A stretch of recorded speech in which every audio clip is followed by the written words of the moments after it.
tea sippers, and you know what time it is. I hope you have all of your crumpets together because it's time to dish tea. And you're dishing tea, darlings, with Big Meech.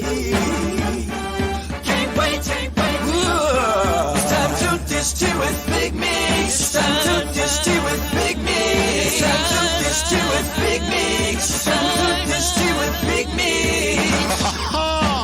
Darling. And that's all y'all getting today. Okay. Listen, I was trying to go see if I can do it. I could do that. But all that other stuff, I just can't listen.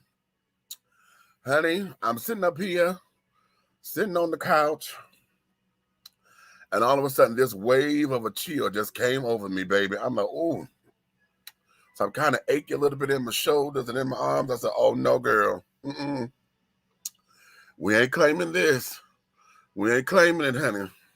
So I took some NyQuil, about to make me some tea, some ginger tea with some throat coat, and I got like a blood circulation tea, and then we're gonna take some Theraflu and mix all that together, baby. We finna get to go to sleep tonight, honey. Okay. Because, darling, no, I've got to. I can't be down, honey. I don't have the strength to be down and carrying on, honey. So it is what it is, child. Hello to all of my tea sippers, the crumpet dunkers, the tea brewers, the pot stirrers, and the tea leaf readers, honey. Y'all know it's another glorious day over in here, baby. And you know what time it is, so you got all your crumpets together, right? Because, darling, it's time to dish tea, and you are dishing tea, darlings, with Big Meech. What's up? Baby, listen. It's one of those things, honey. I'm sitting up here. We're coming on, I started at 9:15 today because one of the questions that I have for y'all today is, is that time of the year for, Christmas and New Year and carrying on and Kwanzaa and Hanukkah and all that. But what are some of your traditional movies that it's not Christmas unless you watch it, right? It's not the season, honey, unless you watch it. Well, baby, we start at 9:15 today because right now on ABC, them children are playing The Sound of Music, okay? So it's going to be 4 hours long because they got all these goddamn commercials and stuff and carrying on, right? But, honey, I got up to the table right when the children when they first started singing to the Baroness, and they were singing the song "The Sound of Music" after Maria had taught them, and Maria had just cussed out the captain and things and things. Now you've got to hear this because you hardly ever hear long enough, to deal with the children and blah blah blah blah blah. And so that there was that. So, honey, The Sound of Music is on right now and carrying on. Brandon, you say what?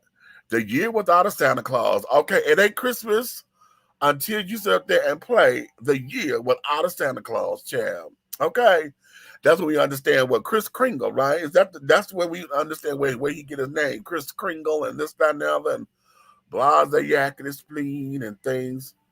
Of course, we got to do all the Charlie Browns, okay? All of the Charlie Browns, honey, they're seasonal. And, we have to do the Grinch. You got to do the Grinch, child. You just got to do the Grinch. And you have to do the Baby New Year. Okay? Those are staples, okay? Those are just staples in the house, okay? They are. Okay. Okay. Oh, Trav, what you say, Home Alone? Okay, so the Home Alone series. Okay, so lovely. Okay, you just got to have that. Okay, now there's some new holiday favorites, of course. If you guys are all of any of the Black movie channels, like BET and BET Plus and TV One and Aspire and Clio and Bounce and Canon, they got a string of new little Christmas movies and stuff that are all Black casts. And very entertaining. Give you a little for the holiday season. Again, family friendly. you know, and things of that nature. So it's all cute and cool. So as we get on through the show, honey, put down up in here, you know, some of your favorites that you can't do without, and then just list it. And what, you know what I'm gonna do? I'm gonna run a banner. That's what I'm gonna do. Let me run a banner and say list your okay. List your favorite Christmas movies, okay, in the comments. Okay, because it wouldn't be a Christmas, honey, or it wouldn't be you know, you just can't have this holiday season without these particular movies, Chad. Okay, that there is always cute. Okay, so list your okay. What you say, baby? They've been playing The Preacher's Wife since last month. Okay.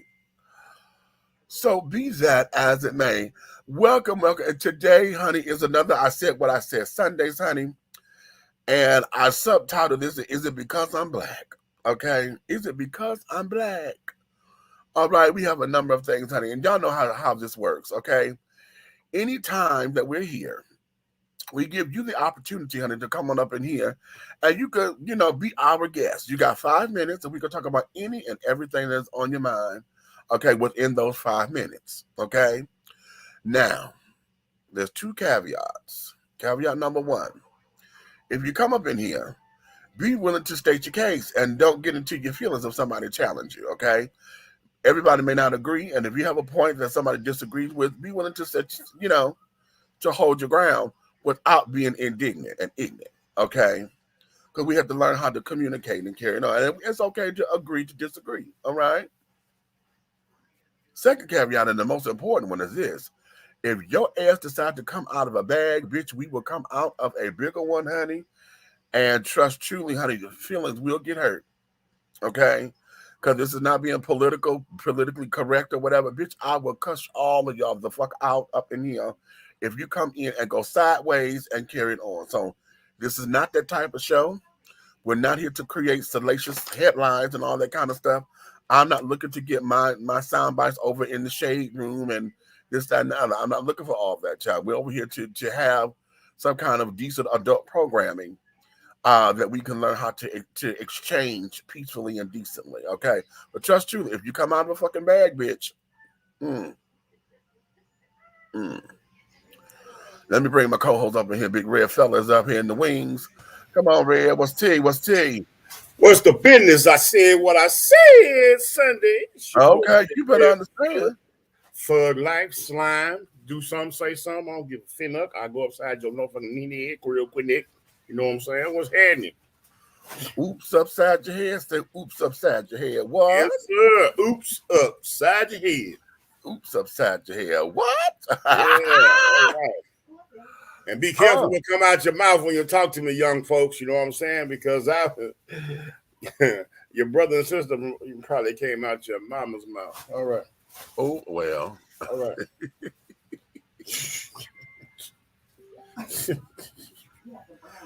Yeah. They say she was a spitter. Nope. What's up, Brandon? Okay. Nephew. Okay. Star in the building. I see Don Camp. Okay. Holla back. So be that as it may, we're going to get things started. There's a couple things that I want to talk about just to get some shit going. And of course, it's going to be a little bit that way because it's controversial. And it pisses us all off at the same time. Controversy? Honey. Right. Okay. Give it. That there is this story about banking while black. Have y'all heard this one? Yeah. Okay. Yeah. And this is the new one, not the one that was before. This is another one. Okay. And what ends up happening is wait a minute, I don't want the video. I don't want the video. What I want is I want the story. Because this video, that's somebody else's show. Okay, and I want the story. Okay, this here is the New York Times. Okay. The New York Times. Oh no, that's the one from last year. I want this one. Hold on, let me hold on to that one then. Because see, this time it was a dude, okay? And basically, the premise of it is that he got off work, went to the bank where the check is written out on. Okay, Mm-hmm. and somehow or another, the children are sitting up there saying that the check was stolen.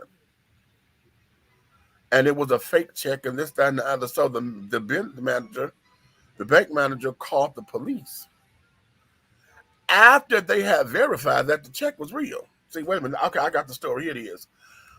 This is December 7th. Joe Morrow had just finished a 12-hour shift as an order picker at the grocery distributor in Hopkins last year when he stopped by uh, the at the U.S. Bank branch in Columbia Heights to cash his paycheck. Oh, wait a minute, wait a minute, wait a minute. I said last year. Okay, so this what this is. This is the video camera. They probably went to court. Um, Despite having an account with the bank and showing his ID, the simple transaction led to a call to the police, threats of an arrest, and Morrow being placed in handcuffs. A bank manager told officers he suspected the check was a fake. The police body camera shows that he called Morrow's employer for verification after the 23-year-old black man was removed from his office. The check was, in fact, real. U.S. Bank disputed Morrow's allegations of racial profiling, but quietly agreed to confidentially settle 2 weeks after five investigators started asking questions about the incident. Lawyers and advocates say Morrow's experiences raises questions about the implicit bias and is part of a national phenomenon that more Black Americans have been documenting in recent years with the social media hashtag banking while black. When I'm coming out of the manager's office, I was in handcuffs. People were looking at me as a criminal or something, Morrow said. U.S. Bank declined requests to share any videos of what happened inside the bank before the police arrived, but 5 investigators obtained a 45 minutes footage from the body-worn cameras of the 2 officers who responded to the call for a possible fraudulent check and the suspect who was refusing to leave. Sergeant Justin Pletcher arrived first. His body camera recorded Morrow sitting in the bank manager's office, leaning back with his hands folded. John Asquith, the bank manager who called the police, is blurred and muted in the video and required by state law, as required by state law, because he did not did not give consent for release. In the first minute of the video, Morrow can be heard asserting his innocence. I work there, bro, and I'm going to report you too, bro. This is racial, Morrow said to Asquith. The video did not appear to show Morrow raising his voice or using profanity, but his claim of racial profiling was immediately met with a warning. Joe, I need you to calm down. First of all, okay, Pletcher said. Don't say anything stupid because you're just going to get arrested for it. Minutes later, after the second officer arrived, police say the manager asked them to move Morrow to an adjacent office. The video then shows officers handcuffing Morrow after he appeared to stand up quickly from his chair. In the incident report, Pletcher wrote that Morrow flexed at John Asquith in a threatening manner, quote unquote. I didn't threaten him. I got up like I'm mad, Morrow said. The guy told the officer, can you get him out of my office? He might take something on my desk. Then that's when I got super mad. I'm going to touch something on your desk? 5 investigations shows that the police body camera body video to Samuel Myers Jr., a professor at the University of Minnesota who had researched racial disparities in banking for more than 30 years. This is a classic example of where things escalated beyond what they needed to escalate to, Myers said. I wish I could say there was an aberration. I wish I could say this was an outlier, but it happens a lot. Myers authored a report titled Responsible Banking in the Twin Cities in 2015 that looked at discriminatory lending practices. The report also gave failing grades to many of the largest financial institutions for their performance in areas such as customer service provided to minorities. The fact that these experiences that Black people disproportionately encounter and the evidence is indisputable, Myers said. Morrow says that his frustration began before the police arrived when he first asked the teller to cash his paycheck for about $900. They were looking at me, just staring at me, and then looked at the check and then stared at me again. And I'm already knowing what they're thinking, that the check is fake. Morrow said during the interview with 5 Investigates. The manager, he came over and said, Joe Morrow, your check is fake. And I said, what? Morrow said. He said, you people always come in here with these fake checks. According to the police report, the bank manager told police that he had received a lot of fraudulent checks using the UNFI logo. Morrow asked with the manager, told him that he already called the company and confirmed the check was fake. But the officer's body camera confirms Ackwood only made the critical phone call only to UNFI after police arrived and that Morrow had Morrow in handcuffs. While still detained, he offered more evidence that the paycheck was real. I got the check stub, and I'll say what day it started and all of that, and how many hours I worked. I could have came in here and just showed them that, Morrow told the officer. A Mississippi native who moved to Minnesota around 2020, Morrow says the experience was degrading and unlike anything he's ever encountered. When he first sat down to speak with 5 Investigators in October, Morrow's attorney, Rich Hector, had sent at least 2 letters to the U.S. Bank asking for a settlement and an explanation. They've never responded formally. They've never taken any accountability. They've never truly apologized to Mr. Morrow, Hector said at the time. I really thought that the bank would be upfront about this, that they would be apologetic. The U.S. Bank declined multiple requests to interview Ackwood or anyone else at the bank. At U.S. Bank, we're committed to fairness toward everyone we serve, regardless of race, spokesperson Lee Henderson said in his initial email to 5 Investigators in October, adding, we dispute the facts as they are being portrayed to you. U.S. Bank reached a confidential settlement with Morrow 2 weeks later, but continued to defend how its employees handled the incident. After a thorough internal investigation, there is nothing to indicate that the customer's race or ethnicity played a factor in the service he received at this branch, Henderson said last week. The conclusion is that disputed by some of those who have now heard Morrow's story and seen the video, including community leaders such as Tyrone Terrell, former director of the St. Paul Department of Human Rights and president of the African American Leadership Conference. Well, there's no question in my mind that had he been white, this never would have happened, Terrell said. There are many things that have happened in the store, in the bank, in the restaurant, in the hotel, you name it, that black people get treated differently. Meyer said the University of Minnesota professor cautions that such incidents rarely involve overt racism. What you frequently hear among whites in Minnesota is that I'm not racist, Meyer said. The point is that you don't have to be conscious, insidious, hostile, bigot in order to engage in actions that have a discriminatory effect. Combating the so-called implicit bias is in the focus of the Fair and Impartial Policing Training Program, which has been used by law enforcement agencies across the country. And it goes on, child. Okay, this thing that got long and I'm getting tired of reading. But that's where we are. Okay. So here's where it is, child. How many of you have experienced some shit or bullshit, and though they didn't come right out to say that's what it was, you knew that's what it was, because everything, your feelings and your inner gut don't lie to you. Okay, it doesn't lie. I've had it on where with being black, with being gay. I've had it to where, shit has happened. It was little crude shit, little light little stuff that you can, just throw off or whatever the case may be. But banking while black, honey, what's your take?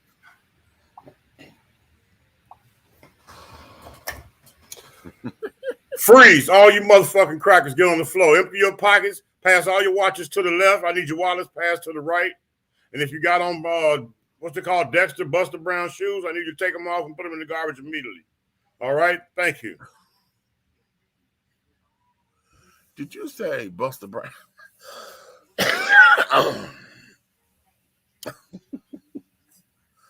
I used to Well, love let's my play. Buster Brown Let's go. shoes. Let's have a word. Let's play a game. All right. Uh-huh. Okay. We are in the. This is our new series. Paint the Okay. White House black. All right. So I want you to be the minority cracker coming into my black bank. Okay. You come in and cash your $1,000 check. Okay. Good afternoon. Welcome to We Bank Black. Oh, well, good afternoon. How are you? I'm here to cash my paycheck, please. Okay, could you please endorse the check and show me 2 forms of ID? Well, sure. Is this you on the picture?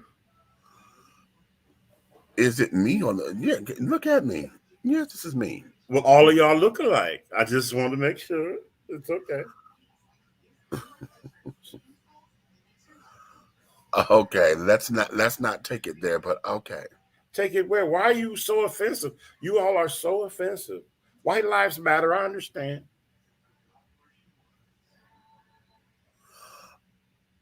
Could you just cash my check, please, or just let me leave? Okay, could Because you just wait a minute? We have procedures. Let me call my manager over here to verify the check. please do. Do you have an account with us first? Yes, I do actually. Well, let me check first. Would you like the account number? Well, I have your ID. This will be sufficient. Well, we could expedite things if I could give you the account number. I do. Oh, have you the could let account me do number. my job. You people are so hostile. Why are you taking that tone with me, sir? I just asked you if you just want the account number so that I I'm can merely help trying to expedite help you cash the check, and I'm trying to keep my job to ensure that it's not fraudulent because you people seem to bring these type of things in fraudulent. here. Do I May I need see your manager, please? That's not going to get you nowhere because when my manager comes over here, you'll still be white. Hold on.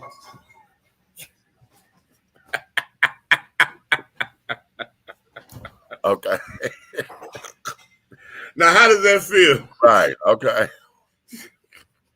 You couldn't fathom the things that we go through as black people in America, things that don't even cross your mind or problems that you're not going to even face on a day-to-day basis that we have to prepare for mentally and physically. Okay. Exactly. And the reason I say that, Right. you know I got a bad habit of doing this. But I'm going to do it anyway. Chase Bank, how you doing? Okay, look, this is exactly what. Look, Okay. I'm going to put this out here. Chase wanted me to listen. They wanted me to open an account in order to put $6,000 cash in the account for them to hold it for a week before I can transfer it to one of their members. Ain't that enough to hold it for a week? How do you hold cash? My cash. How do you hold $6,000 cash. You want to hold it for a week because you said I'm not on the account that I'm trying to put it in, so I would have to have an account to transfer it to their account, but I would have to open an account and you'll have to hold my $6,000 for a week. If that ain't a bunch of doggone black red tape, that doesn't even make sense. I bet if a rich white man walked in there with a briefcase of money, he'll walk him to the back, count it on the machine, and he'll get a receipt and he'll be on his way. That doesn't even make sense. And when you're doing a deposit, I didn't ask you for nothing my way. I'm trying to put $6,000 into a member's account at your bank. I have all the information. That means you can call them and verify that I am supposed to be at this bank trying to give them this money. Exactly. Exactly. And you know what the lady told me? She looked me dead in my face, and I felt like she left a few words out her statement. She said, you know you can just go get it if you can put it in the account if you just go get a money order. Before I know it, I caught myself. I had to catch it in midair because I wasn't too good that day. So it made it past my lips just a little bit. So I was like, bitch, I caught it, put it back. I said, ma'am, for the rest of your banking career, don't you ever tell a motherfucker trying to give you $6,000 to go get a motherfucking money order. So it could be deposited. First and foremost, they don't make $6,000 money orders in the United States, period. Right. You telling me to go somewhere and get a bunch of $500 money orders at $2 a goddamn piece. Right. I like, don't you ever tell another goddamn customer that. Right. Well, she's like, well, that's just the policy. I said, it sucks. Because I didn't ask you to hand me a damn dime. The camera would have showed me giving you money. Right.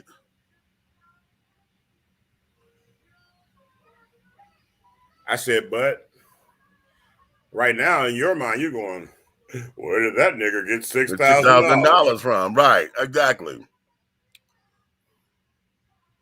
Bruh, that's the second time in my life I've encountered that. I had a black guy destroy my car by accident. He owned $1 million trucking company. He was filling in because his drivers were short. He was one of those owner-operators that had a big place like the Amazon warehouse thing. Yeah. But he would drive from time to time just to remember where he came from. Right. So this particular night, he just happened to be making a wide turn too wide and crushed diagonally over my car by accident with the trailer. Okay. By grace of God, and look, when I finally, got my car wobbling and catching up to him, and he stopping, and he getting out, checking to see if we okay, right? He came out of his mouth and said, I own the company, so here's my card. Right. Give me your number, and I'll make sure if I call you in the morning, you don't call me. He said, but we're going to rectify the situation. And he said, I'm getting ready to pay for a tow truck. You tell him where you want the car to go. Right. I said, okay, well, cool. I got the information, did that. Got all the stuff off the side of the truck, you know what I'm saying? All that, okay, cool. When I talked to him in the morning, he said, if you get a chance, go out today. He said, if your car can't be fixed, get some estimates or whatever. He said, just bring me a amount that it would cost to fix your car, replace your car. Mm-hmm. It came out to about 11,000 some change, right? Right. It was fucked up. So I told him what it was. He told me to bring the stuff out there. I brought it out there. He saw that I went to reputable places. Mm. He looked at it, pulled his checkbook out, company checkbook, pulled it out, and stroked the check for what the damn little invoice said. Wow. He said, we're going to do it this way. He said, because I really don't need no more hits on my insurance. On that insurance, right. Okay. I got a few drivers that I just need to get rid of. And this is something that, you know what I'm saying, was truly an accident. Right.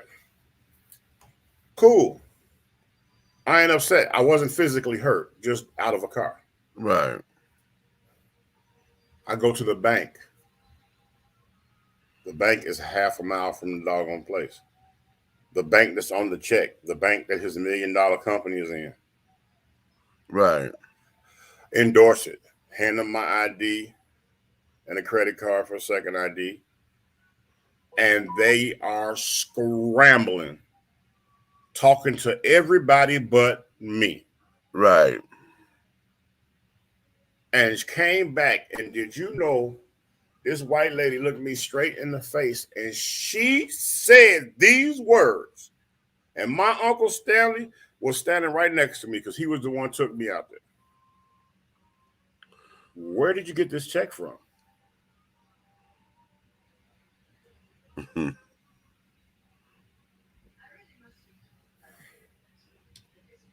My Uncle Stanley almost stabbed. He's like, what? I said, nah. Where does it say I got it from? Right. Is that your bank on there? Yes. Is that one of the members of your bank? Yes.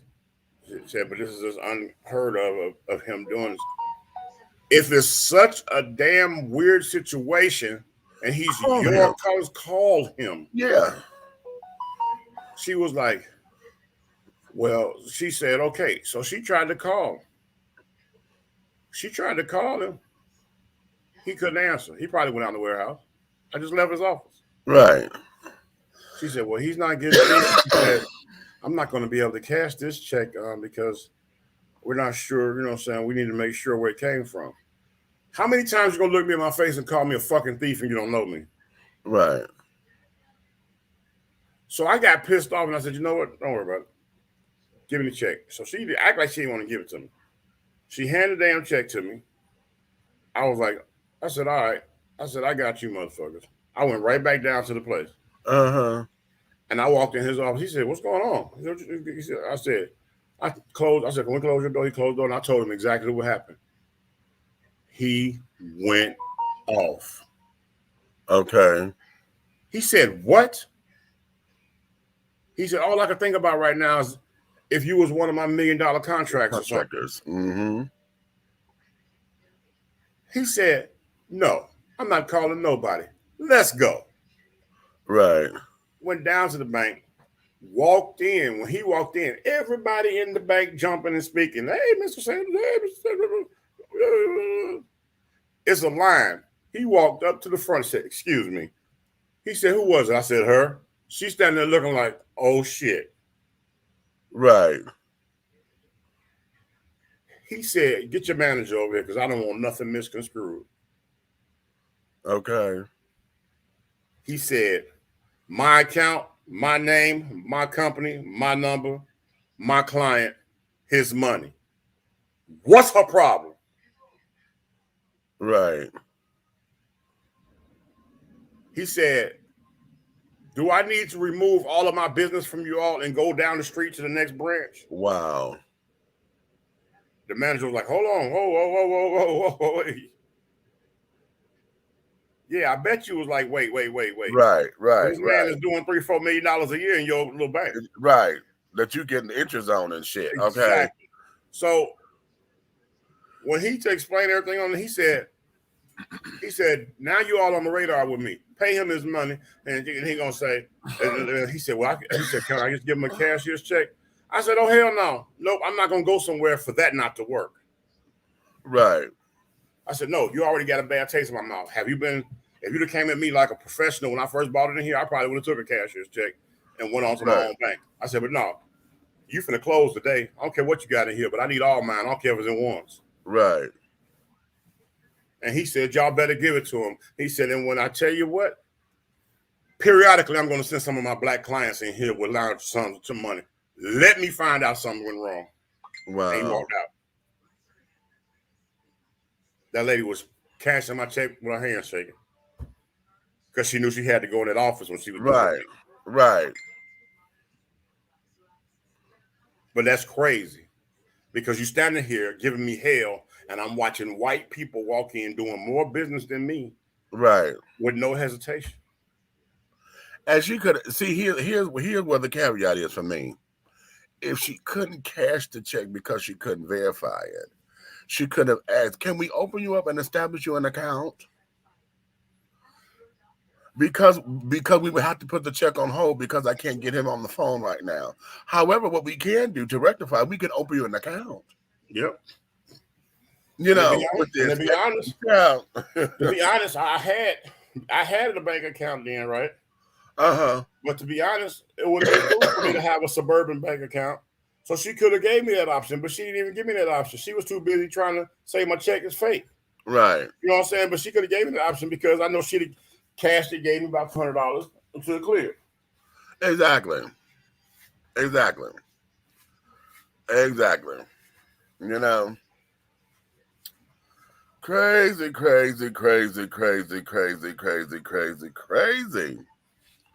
No, it's just ridiculous. And let's see, as far as banks and stuff are concerned, I've had instances where, but with mine, it wasn't the fact that they didn't want to cash the check. It's just that I came in when they started charging you to cash the check. Right. Okay. Because you didn't But have that's an another account. thing. Why does it cost me to cash a check drawn off your bank? Because, like I was told, honey, the child told me, but we are business, and this is how, if you don't have an account with us, then we're doing business, and you want something from us, so it's a surcharge.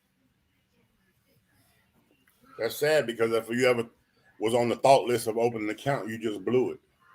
Right. And now they offered, they offered me the option. I wanted to, would you like to open an account? I was like, no, because I didn't like the bank. It was Comerica Bank, and this is back home in Detroit. I didn't like Comerica because they had minimum balances and this, that, Nobody and liked America at all. I know. okay. And I'm like, no, I'm not comfortable with y'all and carrying on, blah, blah, blah, blah, blah. What up, Ro? Yeah. Like, yeah. So it became a whole big to do. And I'm like, baby. So those have been my experiences with banking while Black, whatever. I have had, it questioned a couple of times, but I didn't have to go through a lot of rigmarole with it. I've had it questioned, and because they were able to do verification spots or whatever, I passed the checkpoints, and it was cool. I didn't have to go. I don't even do Wells Fargo no more, because Wells Fargo allowed my money to get levied and snatched from me, and I didn't even owe the money. Wow. And I never was able to get my money back. What? You know how the government do? They find out a way to absorb your money instead of giving it back to you. Oh shit. See, and here's what this is. I wonder, when it comes down to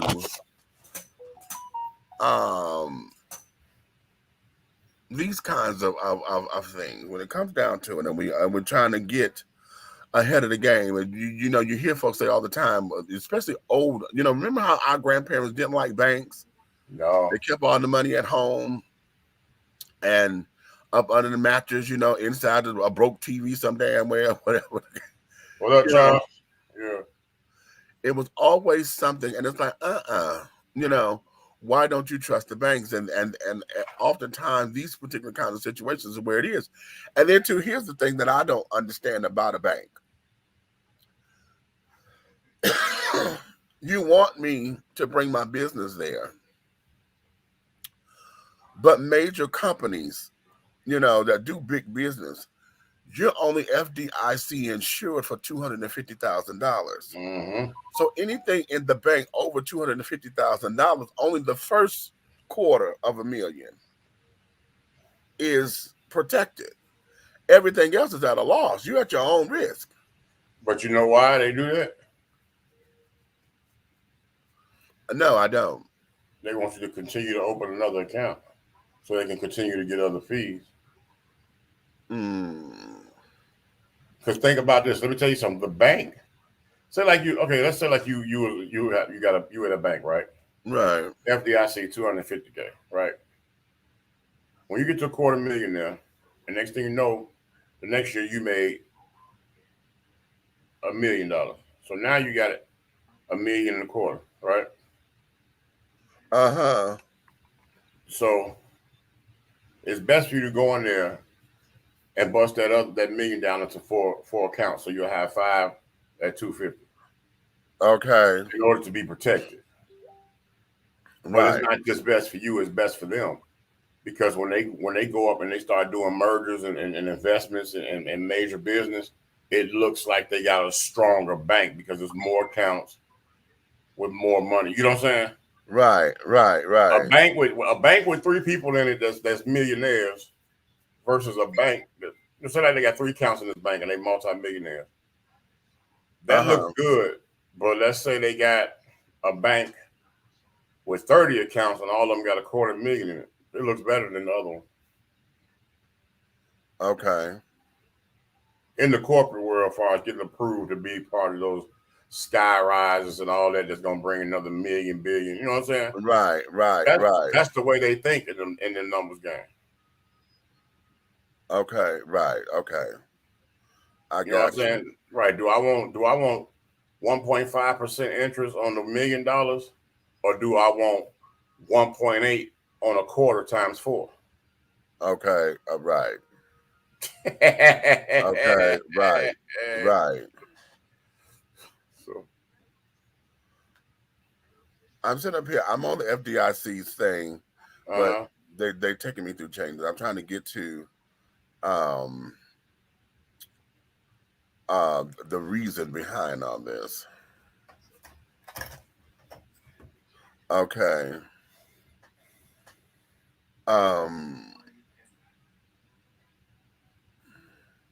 Let's see.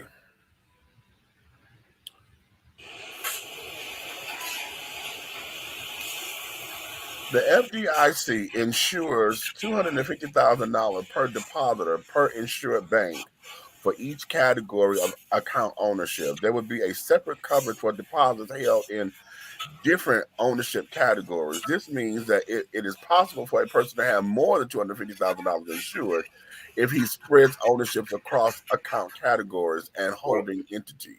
What I tell you? Okay. High net worth people do not generally keep their assets under their name, but hold them through various entities such as companies and trusts. This is also a tax mitigation exercise to lower their tax liability and expense out claims. Secondly, they do not keep their bulk of assets in cash to minimize currency and political exposure. For liquidity, they have assets in the money market and in stocks and shares and through various funds spread across asset categories from debt to equity instruments. This includes ETFs, CDs, and other types of certificates. Finally, for exceptionally large amounts of funds,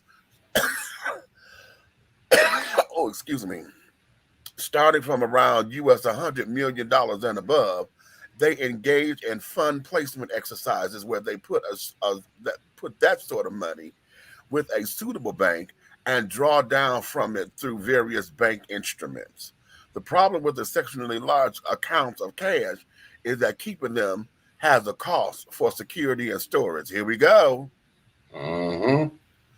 You cannot put such amounts in your personal savings account or even your company's checking account. Instead of paying you interest, the bank charges you interest for keeping the funds for you. You cannot simply withdraw them from the bank and close your account because they will be encumbered, and simply removing them from the bank will severely impact the bank's liquidity, and central banks will not allow these shenanigans. Ain't that nothing? You gonna tell me what I can't do? Can't do with my money? You cannot simply move such sums across borders, since their very presence will affect interest rates, inflation, and foreign exchange rates. Governments will not allow you to wreck their economy. If possible, these ultra-high net worths would have these funds dispersed through various entities in various stages of fund placement or conversion into other assets. You will not have cash lying around. Now, this here is coming from Quora. Okay, this information is coming from Quora, and somebody asked the question. And the guy who answered this, his name is Terrence Keith John Nunes. He's investments, wealth management, liability protection, and succession planning. So that there's who he is. Yeah.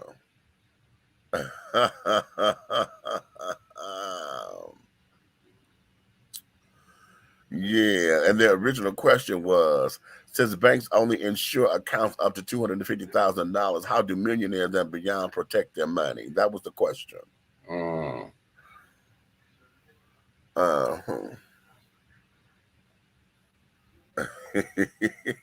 how do they do that? Hot damn. Well, I guess, honey. There's so much knowledge withheld until you actually need it. So knowing how to protect your money in millions is on a need-to-know basis. So when you become a millionaire, you need to know. Right. Okay. Exactly. Okay. Charles, you want to come in? Good. He said, can you add me in? Hold on, Charles. Where's Nikki? Miss Nikki, honey, she was not. I went by her house earlier, and she said, you got your shirt on. She said, what's going on? I said, Charles, we had the tour thing. I said, it wasn't mandatory, but we had the tour job. She said, oh, child, wait a minute. I said, yeah, you forgot. No, that was the thing. She jumped up talking about she didn't have no money. Did you pay any money? No, no, but okay. Yeah. So be that as it may, but she they had went out because when I went by the house, money come. He was like, okay, let's go. I said, child, we done. It's over. Okay.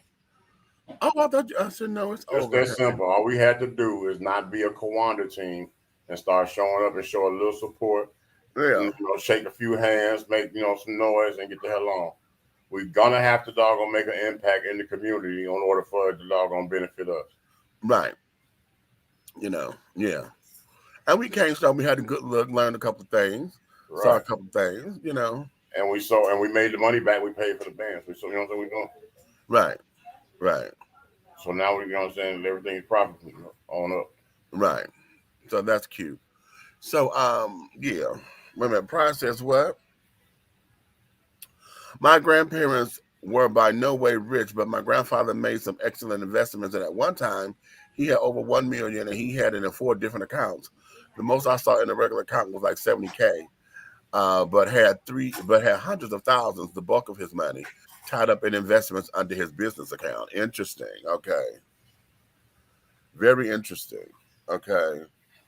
But see, here's the thing. See, when you're talking about tying it up in investments or whatever, an investment means that there's a possibility of losing some of this money because investments are not always guaranteed, unless we're talking CDs and the kind of money markets. Only thing I can tell you that I'm comfortable with is some IRAs that have a fixed interest rate. Right. Where it never changes. Yeah. It's just constantly. And I always tell people, if you're gonna do that, if you put $1 million into one of those and they got one of those nice 6% above interest rates, right? Let that money sit past the 90-day that quarter and just live off the interest. Exactly. If you live off the interest, and I'm gonna tell you a good thing, the money that you make off $1 million with the interest is enough money. Exactly. And if you slick with it, take all the interest. Let's say if you put money into one of those accounts and you was doing, and it was yielding you $6,000 a month. Okay. Right. You take 30% of that and leave it in there, and the rest of it you live off of. And you live off the rest of it. Exactly. Kind of like a paycheck, and you treat it like a paycheck. And you treat it. You pay yourself. You take the $6,000. You retain 30% of the $6,000. Leave it in there. So you're gonna get 30% of $6,000 every month. You feel what I'm saying? And then you take the other money and you put it into a dispensary that gives you a check every 4 weeks. I mean, every Friday. Right. Exactly. Oh, he lost a lot too, Big Meech. When my grandmother died last September, the big account was down like $400,000. To be honest, see, right, because of the investment. See, that's the one thing. Investments are cute and it sounds wonderful, especially when they're making money. Everybody loves when we're making money, but one thing about investments is that you have to be able to say, "I'm good if this damn thing tanks."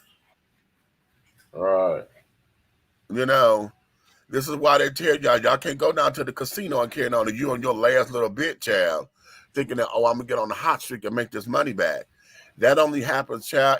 I'm not saying it doesn't happen, but it happens to very few folks. And most of the folks who go down there, you got bad energy, bad karma on you and carrying on. You got energy around you. Folks are trying to suck it up.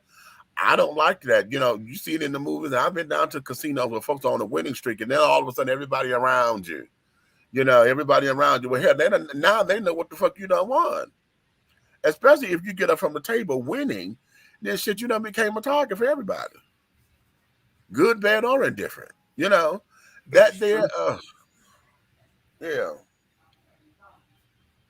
This is true. Yeah, come on, mama.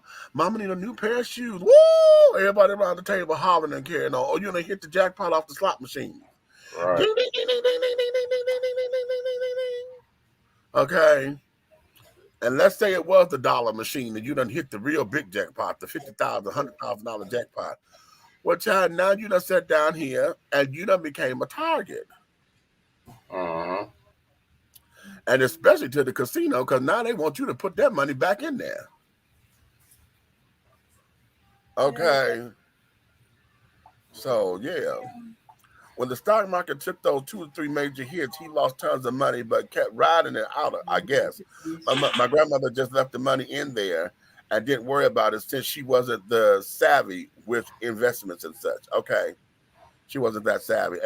Exactly. So she left it there not knowing what to do with it and was hoping that it'll take care of itself, not understanding it and carrying on. And sometimes, yeah, you know, that's what it is. And thank God that she didn't go bankrupt or whatever, you know, that the family didn't lose everything, you know.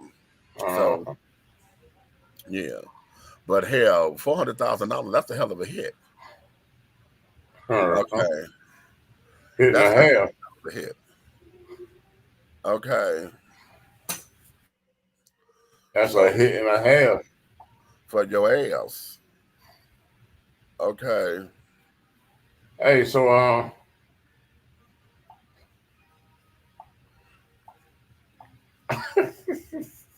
What? I was laughing at you earlier because, boy, you clicked in the motherfucking T-clocking mode. I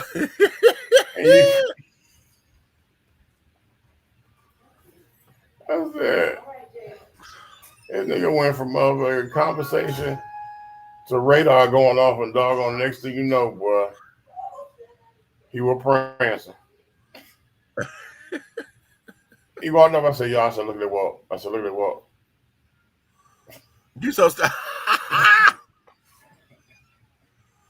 Listen. He on a mission, yo. He on a mission. I was just looking for information, that's all, because, you know, see, again, in these types of environments, because it is not alphabet children, you know, safe or whatever, to where I can go and you know, take the risk of getting shot down like everybody else in a normal setting. Right. I can't necessarily do that, you know, out in public places that can't, because everybody don't rock the same way, you know. You know who I be laughing? I be laughing at somebody. I be tripping on somebody with with the superhero comic car. Hush. Right back at you, Scott Charles. Boy, we know. Yeah. We definitely know. And he done gained some weight. Yeah, you saw that? Yeah, he done gained some weight. And I was going to say something. I said, but let me leave it alone. Hey, who is that right there? Because actually, I kind of prefer him that way. I was like, oh, shit. Okay. Okay. But nonetheless, it was all about, you know, just, you know, hell, you know, we had to be on the scene and everything. See, now, hey, they call me Unc T as far as the car club is concerned. I'm Big Meech around up in here. Right. You know, hey, Big Meech, what's up? You know, met this one, met that one, you know, talk to this one. Hey, what's up, player? You know, like your car. Hey, tell me about the car. You know, that kind of thing. You know, and all of that, you know, just to do a formal introduction, you know. Now when we have our coming out show or whatever, and you know, our meet and greet official do our deity honey, you know, we let the children know what's happening and snapping it and things. Yeah, right. So yeah, it's all good. It's all good. Okay. Oh my. So now, let's go here because what did I put up in here? I'm still trying to get y'all favorite. You can come in on that. What's for the Christmas holiday and Karen? What are some of the movies that it won't be Christmas unless it is played or you've watched it?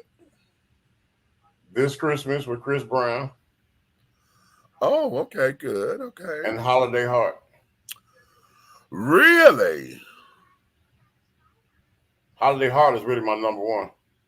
Well, what you say about Holiday Heart, honey? Yeah.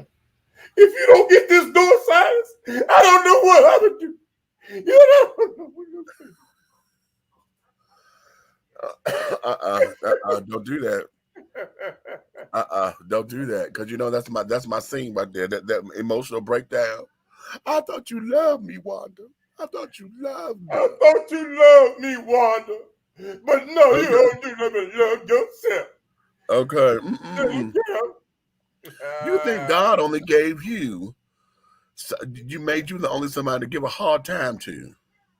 Well, try being a 16-year-old, honey, who was thrown around in jail and raped between 35 different men because I was sitting there trying to help my mama from getting her ass whipped by her boyfriend. And then the ungrateful bitch had them throw me in jail to throw away the key.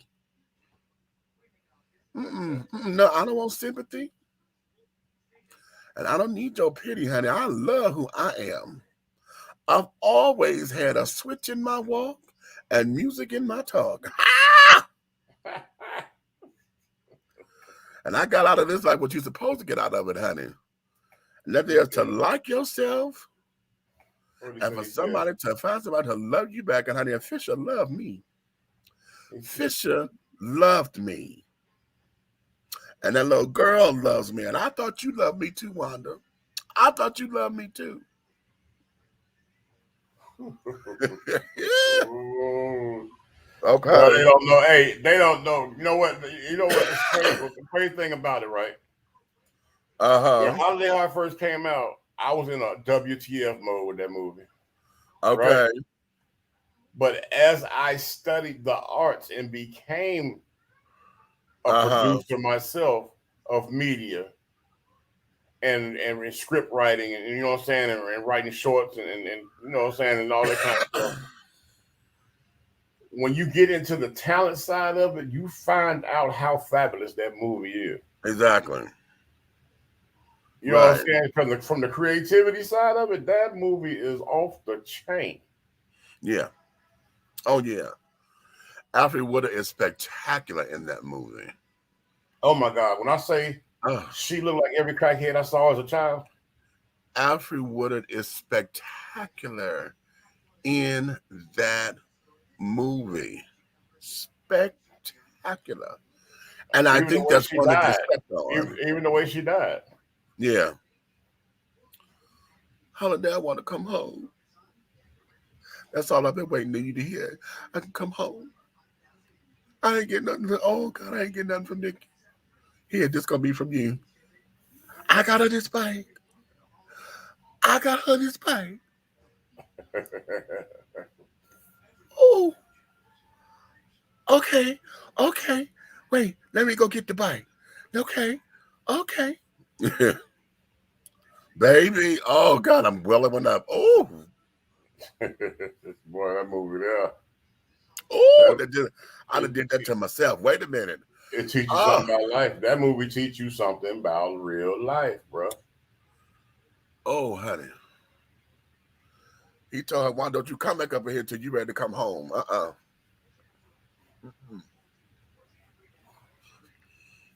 She that said, movie teach you about real life. And I'm like. She sat down there and told her, she said, you take care of her.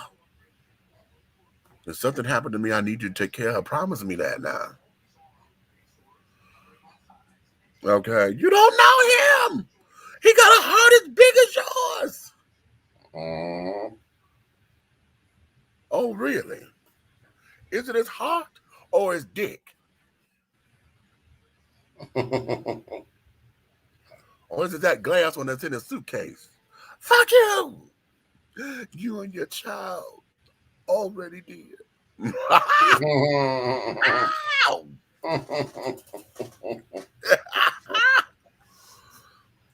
Listen, don't do me.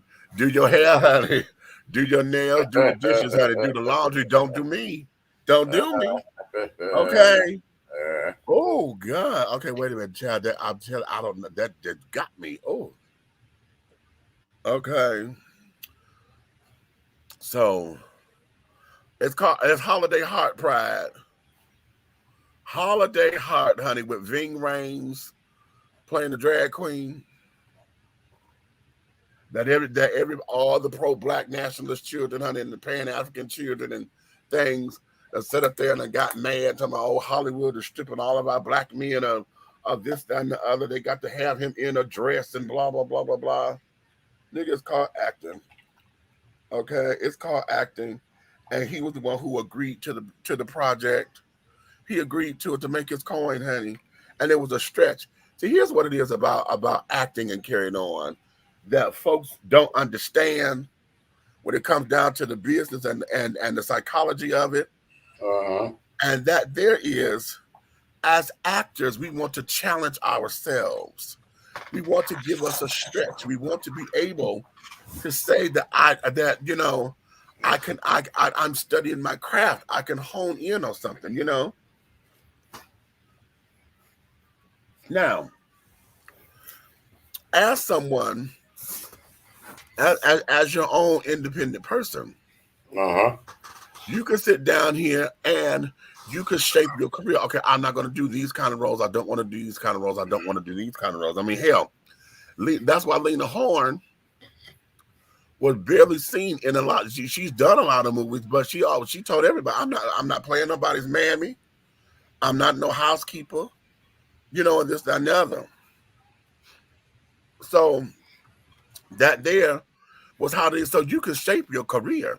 We have a number of folks. A lot of people get molded into negative entities, though. Yeah, because there's one, I can never name this dude, but if you watch a lot of black exploitation films, and I'm not talking about the old 70s one, I'm talking about the newer ones, the Boys in the Hoods and all this type of stuff and all that, up in that era of movies.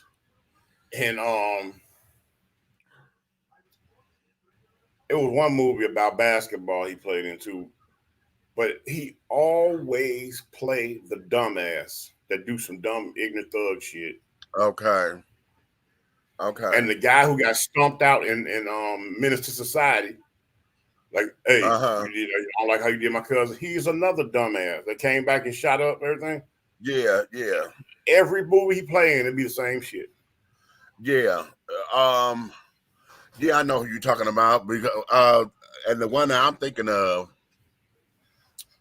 is the bald head child. Wait a minute. Damn it. Oh God, I got to look him up.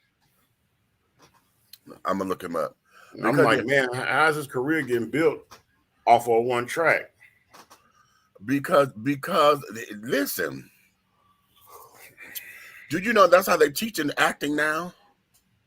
Really? That's exactly how they're teaching acting. They're saying that if you want to be a working actor, you get in where you fit in. If this is what you're good at, then this is what you do.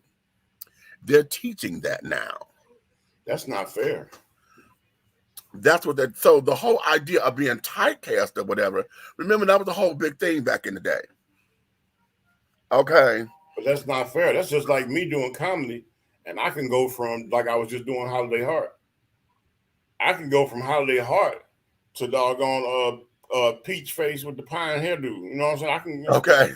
You know what I'm saying? And I can jump straight out of that white man and go to the black president. Right. But look at Tiny Lister, who played Debo. That is all he is known for. Most of his career has been built on him being the thug with the one eye and this, that, and the other, except for the one movie where he played the president. He was a black president. I'm trying to think of what movie that was. Was that I think it was what's my movie? What's my movie, honey, with Pablo Lugana and what's the name of the movie? Fifth Element. Yeah. Okay, I think he played the black president in that. Okay, but it was such a bit role or whatever. I'm like, oh, okay, cool. And to me, it didn't sell because it just made it like it set it to the comedy of it, you know. But oh yeah, did she send that to you? No, my phone still won't let go of that thing. Oh yeah, So I get it and she get it, I guess. Good. Okay, yeah, I did that this morning, and to the other one too.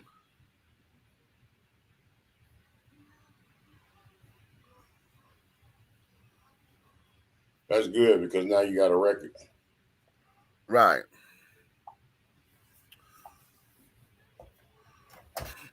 So but we have a number of people who get typecast, and that's what it is. Remember back in the day, that's what the business was all about. A lot of people were trying not to get into certain roles because nobody would see them outside of that role. Linda Carter was talking to, for a long time, a lot of folks couldn't see her outside of Wonder Woman. But see, a lot of things that I was reading for, they were trying to make me shook. Uh-huh. They were trying to make me shook. And I was with it for a breakthrough. Right. But I wasn't trying to stay there. Trying to stay there. And that's what happens because they know a lot of times you come in, you do something well and carry on, which is why I don't like going in as a gay man. There's a lot of shit out there. Bro, did you know what the casting was Suge Knight for that movie, Notorious? Notorious? Yeah. No, it wasn't Notorious. It was the one with it was the NWA movie. Oh, okay. Uh-huh. The casting for that, the Suge part. Did you know it had two different things? They don't give you the real script. They give you bullshit. Right. Mine was the one, the sinister laugh with the cigar. Oh wow. Okay. All it said was, give your most horrific, sinister, gangster, I will kill you and piss in your mama mouth laugh. Right. Uh-huh. And it was like, here's a cigar. And you sat there and the thing going deep, deep, deep, deep. And they go, action with the thing. And I couldn't have been but probably one octave below the nigga who played him.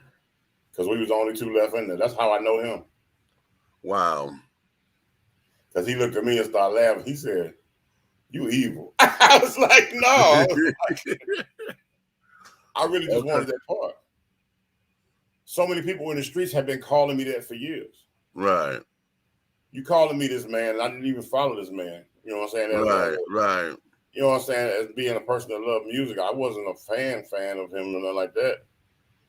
But people was calling me that. I walk in the club, they, Big Suge. Right. I done been to a club where the whole damn line wrapped around the building and people out there acting crazy got quiet and choked up because they thought I was him because I was in all red. Okay. I got out a nice truck. They opened the door for me. When I stepped out, I was red. Godfather, 3/4 length, suit, gator, red, everything red. Okay. Got out with my cigar, and they said the guy was out there talking crazy and messing with all the women, and he went straight church mouse when I got out of the truck. Okay. And the security started laughing. And he said, security said it right when I was walking in. He said, you thought that nigga was Suge. You shut up like a little bitch. Have mercy. I said, that's crazy. Okay, have mercy. But that laugh, all I had to do was, ha! Ha ha ha ha! Ha ha ha ha ha! Right. Okay. Is deafening. I don't like going in and like for gay characters, we have the whole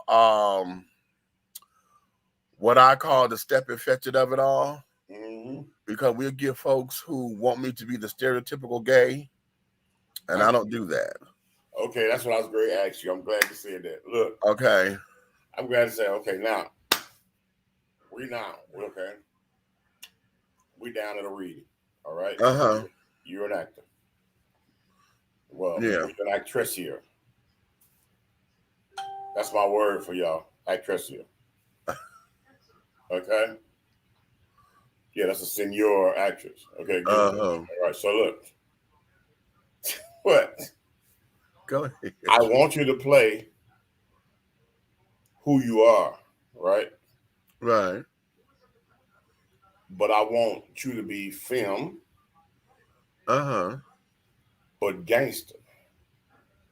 Oh, that's easy. Yeah. but then I want you to be in the midst of, you know, where you got the gangster niggas in the circle, and they being real, talking good shit, business, hardcore, boom, boom, and then Lisa Ray walk by with a thong on, and they doggone get sidetracked. Right. You know what I'm saying? And then they calm down, nigga come out of them real quick, and then they go right back into what I was saying. So it would be more like you the gangster film, and then Smack gets out the pool with nothing but a Speedo on. Okay. Damn titties had it, Lord. And then you say how you feel. So now the flamboyancy pops out, and then you pop back in. How would you handle that as an actor? Well, usually what ends up happening is, see, you know, as an actor, I have to channel differently, because see, when I get mad and get upset, and when I'm fighting mad or whatever, I become very feminine, because I, in my head, I just know this is my mama in me. Okay. And everything in that becomes that way. Okay. And when I'm there, it's like if something were to distract me, then it's the opposite of what you think it is. It's the complete opposite. Okay. So it wouldn't be like me, you know, doing this and I oh, you know, it won't be like, damn, nigga. You know, it'll be that, and then I go back, no, fuck you, bitch. You know, and then I go right back into that, because see, you know, that whole thing, I throw my hand on my hip with this time, when I'm getting ready to fight, bitch, my hand go on my motherfucker, bitch, what? Oh, all of that. Yeah, it's a mess. It's a mess. Let's get ready to rumble. It's a mess. And I don't like when I get. We have the hipster. Okay. So, yeah, but I do not like when, you know, folks want to send me on auditions. I talk about this. I've talked about this audition before, where I went to this particular audition and I'm doing something else, but the guy who was directing an EP, he was director on something else that I had done. And so he got so tickled, quote unquote. He was so tickled with the character of Rose Pierre that I played, a drag queen, that he asked me, could you give me some of that character today? Because I just want to see your range. Could you do some of that right now? And I just felt like you wanted me to put on a minstrel show for your enjoyment, you know. Now, needless to say, I didn't get the role. But nonetheless, now you got me up in here doing all this because you felt like talking and wanted to have a laugh and a kiki. You know, I didn't like that. And ever since then, his name was Darnell Steele. I stopped fucking with him. I said, no, I can't do this. I can't do this because, see, no, what you're going to end up having me doing is now you want to try to bait me. I went on the audition at home in Detroit. The whole idea of it is they wanted the gay guy to be the comic relief. Okay. And so I'm gay anyway. I didn't have to go through all of those, you know, the big shenanigans that they wanted. But when I looked at the character and everybody that had auditioned behind me, they were looking for a certain type of gay. Not only did they want him to be flamboyant, but they needed him to be short. Okay. Short and thin. I'm 6'4". At that time, I was over 400 pounds. So, you know, it didn't give the aesthetic that they wanted. You know. So do you think as a gay man, right? There's a difference. You all conform to different walks of life when it comes to masculinity, right?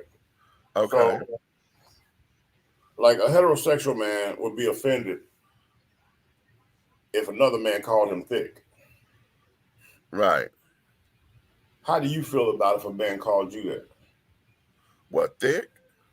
Yeah, being a gay man. Oh, it doesn't bother me. It So, you doesn't know, bother me. so those type of stereotypical, should I call LSAs that people throw out like that, you don't mind the slang when, you know what I'm saying, and then just in the descriptive manner. Right. No, I don't mind it until I get a sense that it's being derogatory. Okay. You know, because there'll be some folks that have said, you know, like instead of calling me a big boy or whatever, or they want to say that I'm fat, you know, because they're talking about me, and then they put that little slide on it, you know, with a little thick ass. Or I had this. There this one guy, he didn't want to call me gay, so he said, "With your little happy ass." Okay. And the way how he was saying it when he was angry, carrying on, I used to have to correct him on that. I said, "Okay, nigga, you sound like you want to fight." You know what? You missed a good conversation tonight at dinner. You would Okay. have been a valuable asset to the subject matter. Oh, really? Okay. Yes. It spoke of a gentleman, tattoos in his face, super thug, backpacks, carrying a strap. You know what I'm Right. saying? He do all the hood shit from selling drugs or whatever, right? Okay. Right. The question was brought up the particular woman that he was with during a role of erogenous, during a role of, they were having one of their episodes. She was doing the one hand Stephen, right? Uh-huh. And the other hand, she palmed the TikToks, right? Right. And up under the TikToks, she put her middle finger to work on insertion, Uh-huh. working it the whole way. Uh-huh. The person did not jump up on the fight, did not have a negative doggone about, did not go against it, Uh-huh. did not say, you know, that the whole masculine bitch, who you playing with like that? None of that. She didn't get the shit snapped out of none of that. But at the end of everything going on, the person calmly, just as I'm finna just demonstrate, asks, "Hey, baby, what made you think that was okay? Like what you did?" Just that Uh-huh. calm. Uh-huh. The conversation was, if they hadn't already had anybody go through the exit door, Uh-huh. would the intensity of that conversation been more derogatory and defensive and a lot of anger and a lot of problems? Depending on how they establish their relationship. And this is what I mean by that. If they are not used to arguing, cussing, and fighting and carrying on and him showing that kind of aggression, then maybe not. It would not have been. We don't know what their sexual experimentation is either. But no, what I'm telling you is this was a first time situation Uh-huh. where she did it as if she was trying, testing, like, I wonder if this nigga gay, you know, I wonder, you know. Oh, okay. Well, here's the thing, and I wish folks would stop trying to make the art of intercourse or sex the barometer if a man is gay or not. And that's what I'm talking about. This is why I see where my point is, why I said I needed you in this conversation tonight. Because me, how can I say it? My Rainbow Universal teachings over the years, it is hard for me to stand up as a professor in that position and not be gay. When everything that I know and can say in the same lingo that you have taught me yourself would come off more acceptable if you had said it. Yeah, because it has less of a sting, and again, that there is sensationalism and stereotyping and carrying on. Because here's where this is: because have it coming from you, you know, it becomes the secondary question. What the fuck do you know about all that? Right. You know what I'm saying?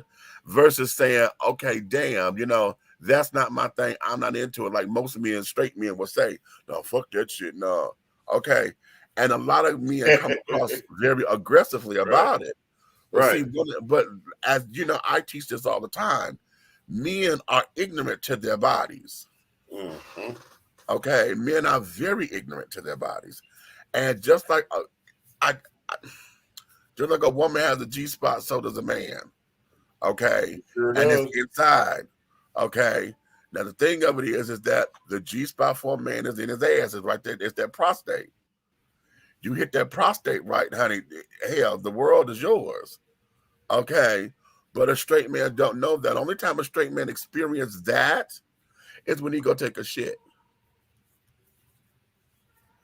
Okay, this is why there are a lot of times is. I'm gonna say this, and I know this is gonna sound nasty, but listen to me, y'all. And somebody done left. Okay,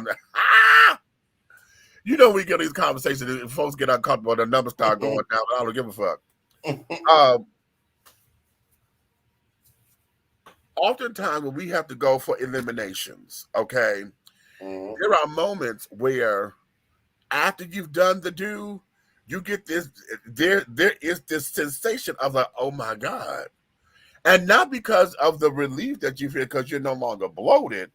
It's it's a weird feeling, but it is also that sense of euphoria. Okay, that men only know when they take a shit unless they dabble and find out about their prostate and understand what that is and this, that, and the other. Okay, and I'm not talking about being constipated because that's a whole nother. That sense of relief is a relief to say, oh my God, you know, I've been blocked up. No, it's not the constipation relief. This is just a regular everyday evacuation. And there are moments where, hell, sometimes, child, you don't believe that you could take something that big because you be like, what the fuck is coming up out of me? Almost like having a baby. Okay. But it's that relief that we get, and it's a pleasurable feel when it's over, you know, because it's almost as if you know there are moments to where it's so personal to where shit, hell, you might feel like shit. Did I just notice something because of the sensation of it? And men won't. They've never created that or understood that because they're not thinking about that. They're like, I just took a damn. How many times have you? And I'm talking to the audience. How many times have you went to the bathroom like, damn, I just took a good shit.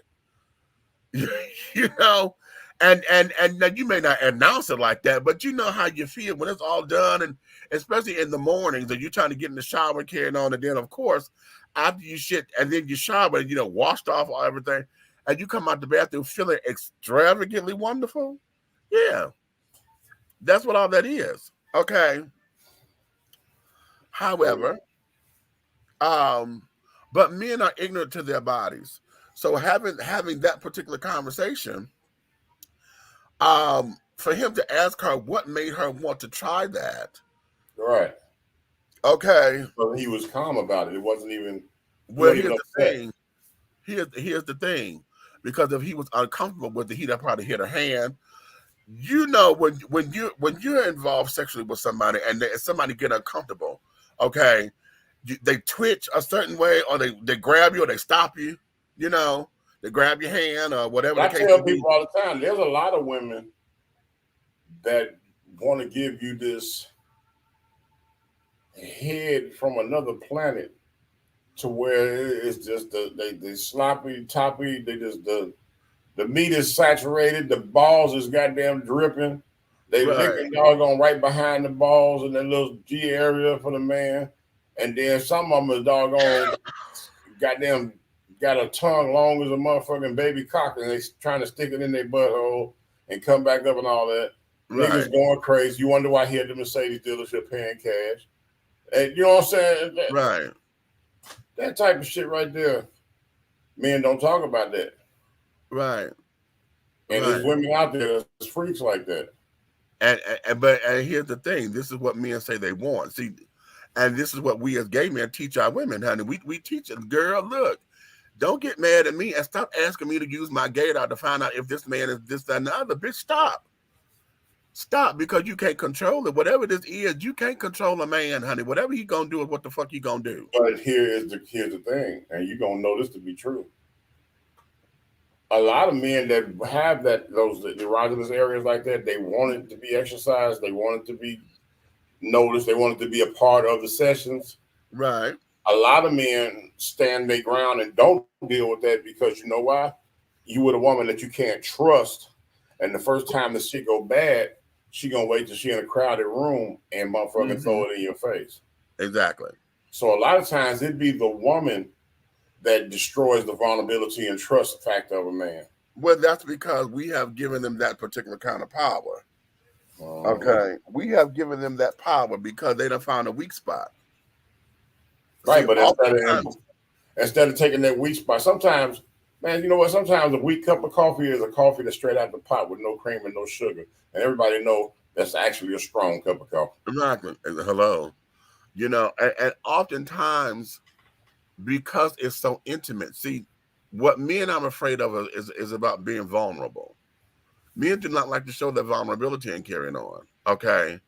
And in addition to that, when their vulnerability becomes exploited, that there's when they, you know, we were just talking about that the other day. You made a monster out of me. Christopher Williams. Christopher Williams. Now, here's my philosophy, Meech, and I want to see if you can wrap this around. I'm going to leave it alone. I'm going to let you from this point over. It's like, it's my philosophy. At funerals, during the passing of people, there's a lot of tears that fall. Right. Correct? Right.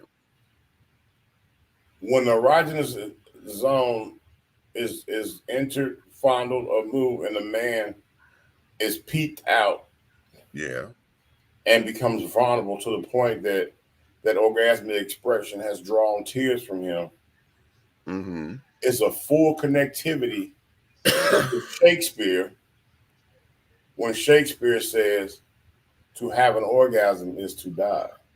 Okay. Okay. You see what I mean about my mind? Here's what this is. I'm going to simplify all that. Because men are so physical, men forget to be spiritual.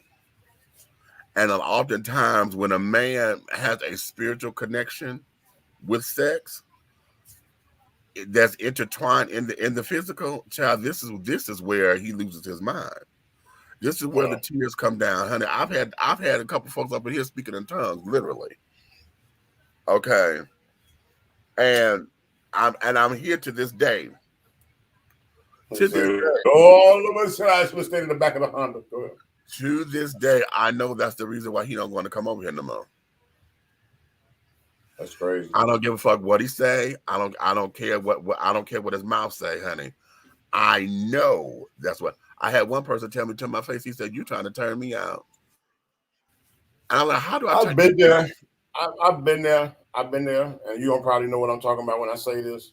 I've been there where the room was pitch black. And all of a sudden, the room lit up. You saw the light? Yeah, I've been there. Oh,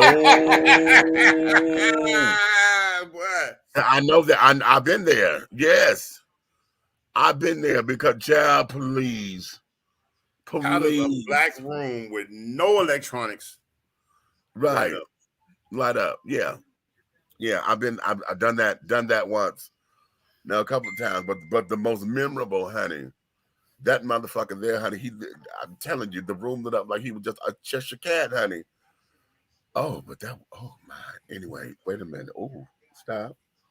What Xavier say? Lanier, he says, all we males are taught is that our penis is the only pleasure spot. We have to do the research ourselves in order to know better that the prostate and many other body parts, including the mind, are points of stimulation. Well, you know what? The mind is always, that's the major organ. This is why, y'all heard me say this before when we've had After Dark talk about phone sex and carrying on. And there's a number of y'all who say, oh, I just can't get into it. That's because you're not letting your mind open up to it. How do you say have sex all day? Is that you conquer this. If you get up in somebody's head, everything that you do can become a sexual something. Everything that you do can titillate them and to tantalize them to where that there is sex. Sex is not always intercourse. Intimacy is not sex. Intimacy, honey, is closeness, is bonding. And these are art forms that folks have to learn. But We get so impatient. We get so that way. We done got hoodified and you know. But see, that's why it's hard for me to have these conversations, you know, with people, because my experiences have not been theirs. Right. Because they are too busy trying to put a masculine curtain over the same type of experience, or sweeping them under the rug as if they didn't exist. If I don't speak on this, never happened. And it's never happened. Right. And I have, you know, like you just saying that, now that I think about it, I have had asexual relationships. Yeah, bless Lord. Yeah, but it was all mental. Because but this is what they call emotional, when the folks are called emotional cheating. This is exactly what it is, because when you get up in somebody's head, then all they doing is thinking about what this is and the treatment. That this is how come folks lose their mind on one night stands. That you get treated a certain way, and somebody, you know, and take it away. How many times you been with a woman on a one night stand and basically gave them the world in that moment? You know what I'm saying? You gave them the world in that moment, and now they done became stalkers because they never had it before. So now the world. What about the flip side of that, where you thought you was gonna be able to creep for one night with this one night stands, and you think, okay, well, I'm gonna knock this down because it's a fantasy. I mean, right. You flip it on you and take you somewhere mentally, exactly, explosively. But remember, this was a one night stand. But now you sitting there drooling like, right. And see, right there, that's what we call pussy whoop. Like, you like, wait a minute, I didn't know she was gonna do all that. You done got whooped, and oftentimes, see, again, when people take you to elements and to places that you wasn't ready for, never been, or didn't think they can do, then it opens up your mind and carrying on, and like, now you want to experience it again. Well, this is the only person that you got it from, so now you come back to this person. Or if you can't get it from that person, you start to now put she becomes the barometer of how everybody else after her raise the bar. Yeah, she done raised the bar. Yeah, you know.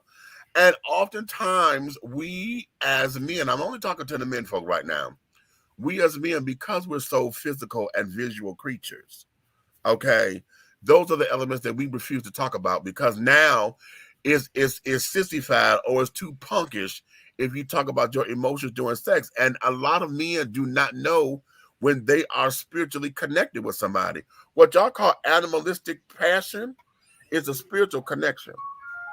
Okay. I had one that in my lifetime that wanted, the fantasy was to give massive fellatio at a 5-star restaurant under the white tablecloth, but wanted me to put in the full order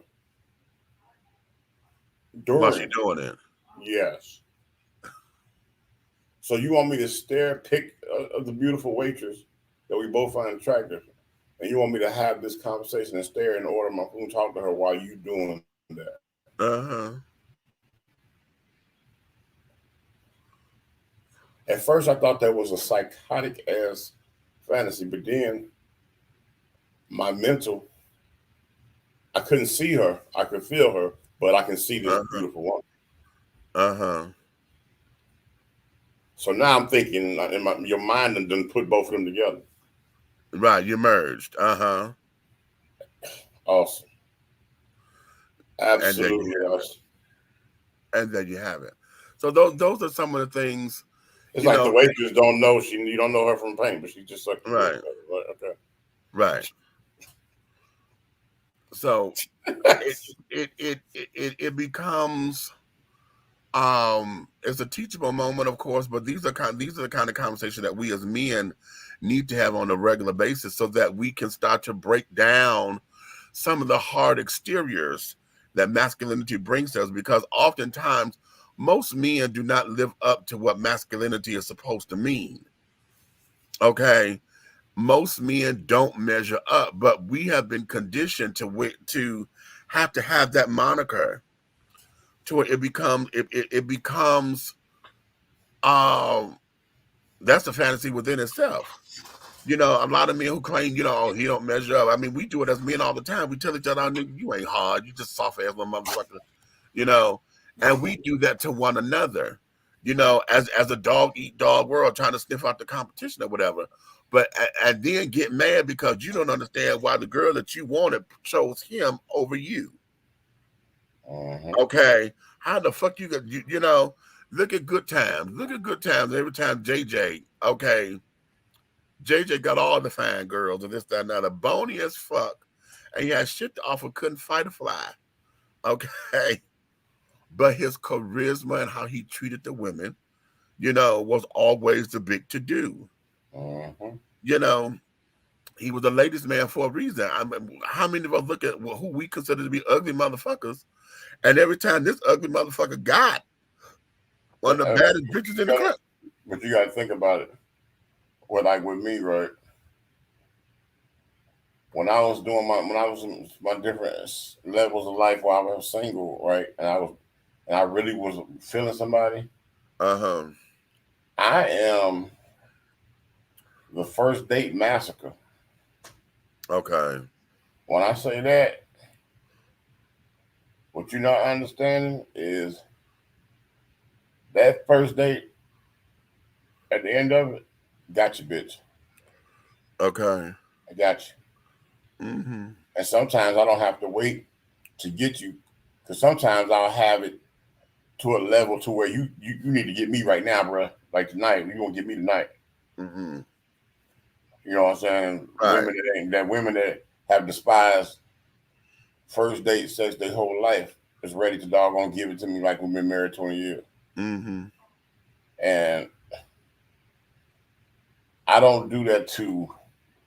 It's funny because I didn't used to do it to get it. You know what I'm saying? I used to just do it to put down my shield and show how vulnerable I can be as a man, and how I can understand to cater to what a woman wants. You know what I'm saying? To show that I understand the wants and needs of the femininity level.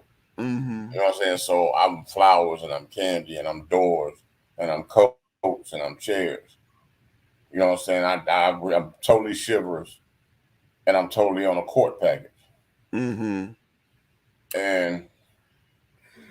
it amazes me because they don't expect that based off of my regular day-to-day movement.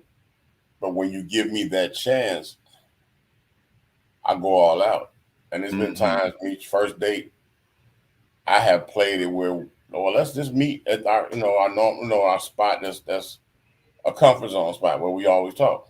Let's meet there, and then we'll figure out where we're gonna go, whatever from there. That's how I leave the conversation after they agree to go on the date. Right. But when I meet them there, I pull up there and I park. When I meet them there, I'm standing there. They park, and then they standing there talking to me. And the whole time we talking, you know, that's that part where we're like, okay, where you want to go to dinner at, or where you want to go? The whole time I have it set up. Right. By the time that conversation's over, I done had stretch white limos pull up, boom.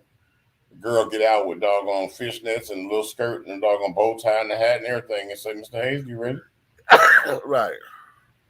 And the girl be looking like, are you serious? That's for us? And I say, no, it's for you. Right. And I've already put the bottle of champagne and the one stem rose in there. Right. And we get inside and they start riding. I pick up the rose and give it to her. And I asked, so, what would you like for dinner tonight? And they, right from this point on, they panties wet. Yeah. Because they blow. Right. Because I just knocked every first date you ever had out the damn water before we pulled off to go to the first stop. Yeah, I told y'all the first time I went on a date, honey, was I was 29. It was an actual real date. I was 29 and we met at the bar, but I was working there. So, you know, it was a whole big thing. And actually had conversation and this, that, and the other. And it was a whole big to do. And I was, you know, it was really something. And that was the first time that I let somebody get into my head. Because I tell you, that boy mind fucked me. Baby, listen. I was stuttering trying to say his goddamn name, but if I closed my eyes, I saw him. If I woke up, he was in my face. If I tried to say his name, my hands was just sweaty and just, oh my God. And it was wonderful. I didn't want nobody to touch me. Oh my God. I didn't want nobody to fuck with me or nothing. I said, please don't touch me because you're going to break the energy. And after it was all said, and that was for a week. We were doing it because he was there for Hellfire, which was a leather organization. And, you know, he was out to go play with the folks because I'm not a part of Hellfire, whatever, and I'm not a part of the leather community yet. Yeah. I see you had your leather starter kit on today. I see. All right.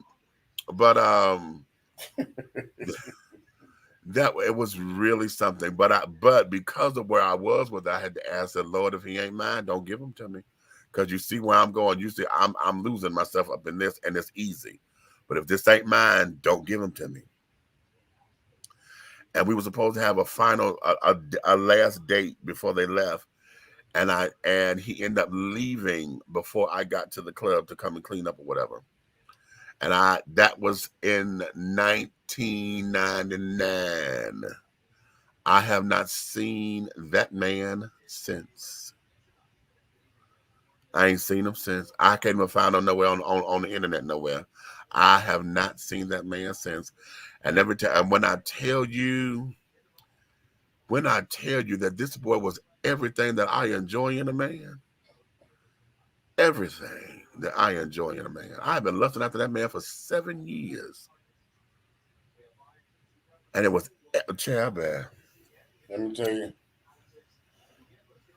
I know I told you before when I left the ship, right? Uh-huh.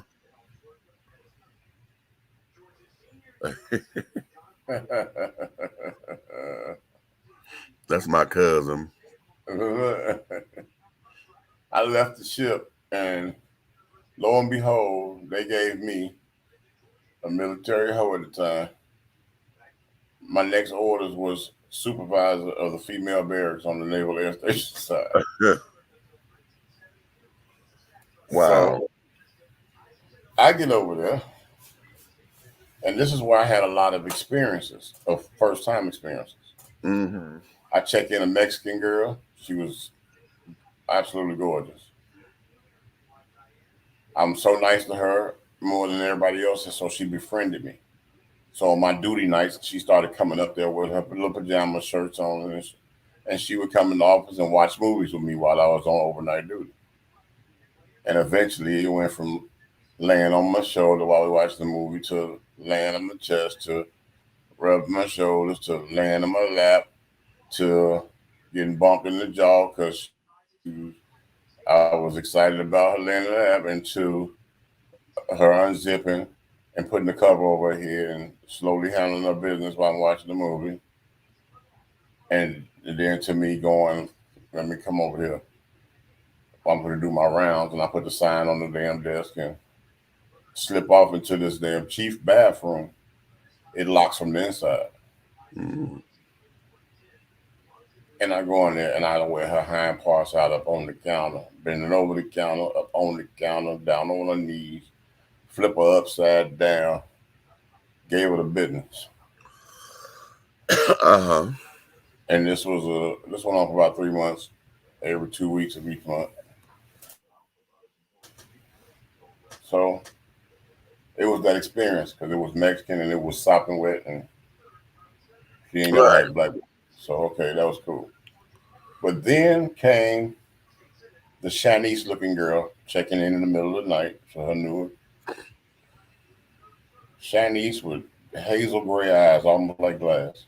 Mm. I like to lost my mind when I saw that pretty ass girl, thick like Rhythm Nation Janet Jackson.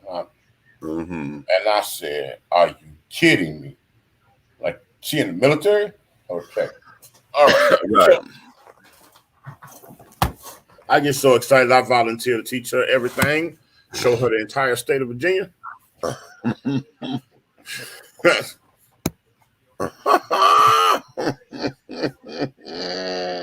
Check her in, give her choice of whatever room she want. And after she did that, we got situated. So now I'm the only person she know treating her the greatest. So the first weekend we out partying and partying. We get this room for the weekend and we hang out. First night, I don't try. I just chill with her, kick it with her. Next night we out. Now she getting a little more loose. She having a few more drinks. Then we get up there. And next thing you know, she ready to put on the silky silks and lock the doors and it was crazy because with her, she gained a person that she was comfortable with. So she had zero boundaries with me, trying to doggone establish some sense of security in a new state. Okay. Because she really didn't know nobody else but me. Me, mix that with her being the overall fantasy. I have always wondered what it was like to touch a woman that looked like her. Wow. Okay. When I say that session was nasty.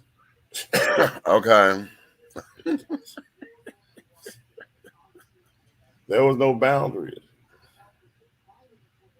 I believe that was a session where I found out that there was so much more to me as a man and so many other areas to a woman. And that session happened that one time. Come Sunday, all hell broke out that Sunday. Okay. Never seen her again.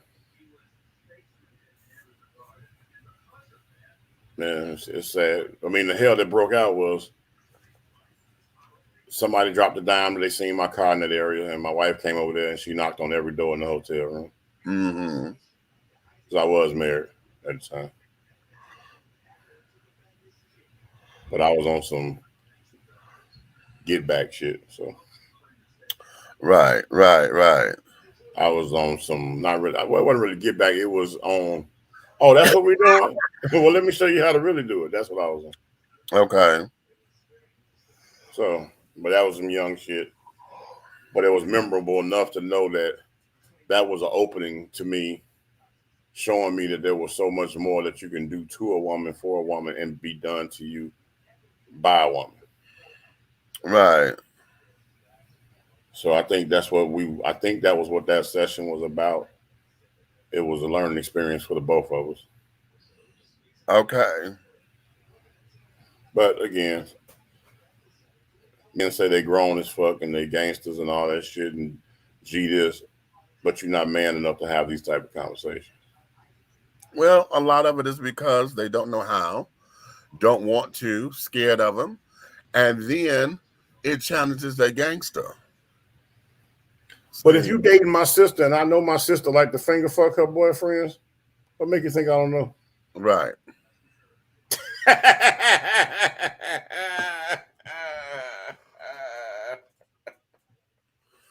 Listen, and because here's the other thing about that. We have to stop thinking that women don't know how to experiment too. Facts. Okay. Women would sit down there and they would get crafty and want to experiment and carry on to see what they could do, because a lot of this is still trying to learn how to please their men. You know, what is it that I can do? You know what? You're absolutely correct, because a lot of it is trying to take it to the level of lockdown. Right. Exactly. I bet a bitch ain't never done this. Done this. Boom. Exactly.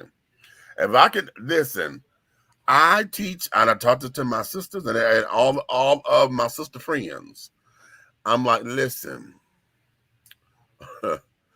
your goal when you are intimate with your partner is to make sure that other than Jesus, your name is the only name that come across his goddamn lips. Okay? Outside of Jesus, honey, or however, whatever you call God, my name should be the only other name that should be up upon that particular roster, because that's where I want to take you to that particular stratosphere. Okay, we going into Gamma Quad and see. Star Trek said the best. I boldly go where no man has gone before. Okay, boldly. So in that regard, this here, men have got to stop thinking that women are still docile and that they don't know. Hell, they come to study. Women like to watch porn and shit now. And I know when I was working in the porn industry, at the store, not necessarily making movies or nothing like that, but when I was working in the porn store, I had a lot of women who would come up there to watch gay male porn. I had one woman, she came up in there with her husband. She said, well, hell, if he get to watch the men, if he get to watch two women, she said, I want to see what the men do. Well, I had a store, a friend of mine, he brought me in with him. It was in Gwinnett County. It was in Georgia. We were underground music store where you can come get your EDM music, 12-inch mixing music for DJs and all that. That was the front showroom. Right. But the back door had neon light over it, said 21 years and older. Okay. When you walk back there, that's where we sold all the tobacco pipes. Right. On one side. And all the anatomy part toys on the other side. Mm-hmm. The dead in the center in front of you when you walk in there was this beautiful king bed with the big backboard that go all the way to the wall and all that. The big, beautiful. Skirt laid out. I mean, awesome. In front of it, there was a tripod of X's on the floor. One over here, and one dead center. For $250, we'll shoot a 30-minute session of whatever you're trying to do. Okay. And give you the copy. We'll edit it for another $75. Right. That was before AIU. Uh-huh. And when I say we advertised it back there and we thought maybe nobody would jump.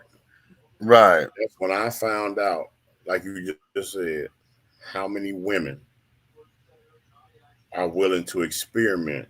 How many women are willing to take stuff to another level in order to secure their situations. Mm-hmm. Mm-hmm. I had a girl come in there.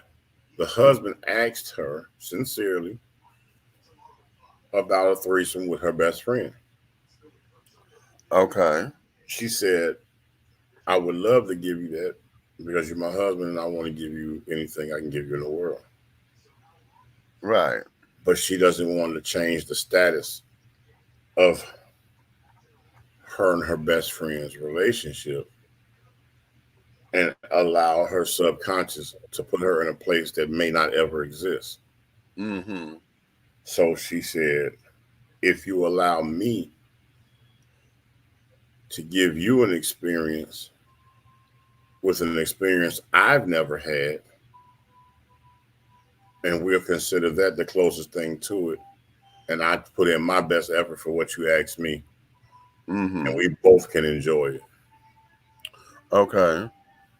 And her answer to that was, she talked her friend into shooting a 30-minute porn session with her to give to her husband. Okay. So he can watch it. Right. And she said, I will allow you to watch this anytime you want to, anytime we want. She said, but I will pleasure you while we're watching it. Right. Okay. She found an avenue that was kind of a game changer. That worked. That worked. You know, some people, it worked. Mm-hmm.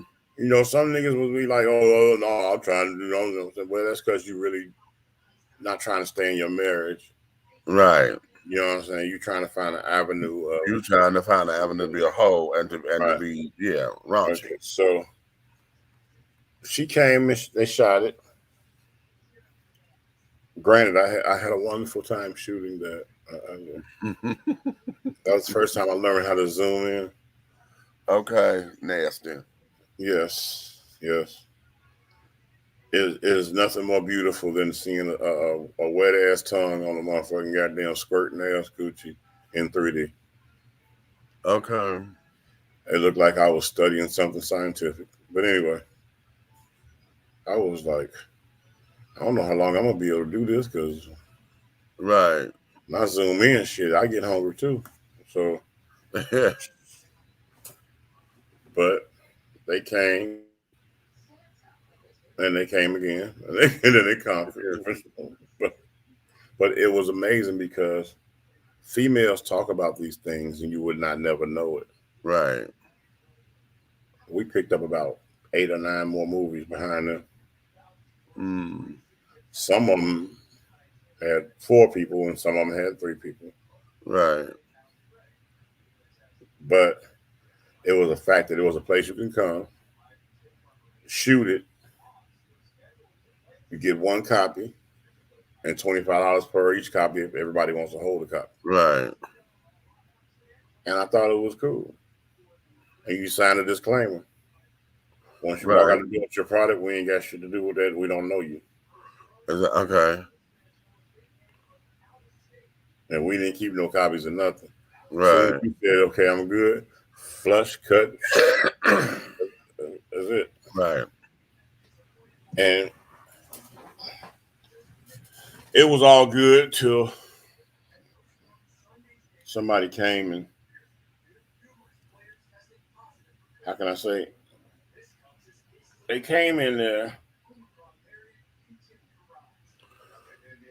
and they was really coming in there because they was upset about the dildo Okay. vibrator, not knowing that Gwinnett County was funny acting on that business, and they didn't allow it Okay. because we just had an overall retail license. So it didn't say Right. it said we can sell items and pay taxes on it, and but it never asked us what we were selling. Right. Okay.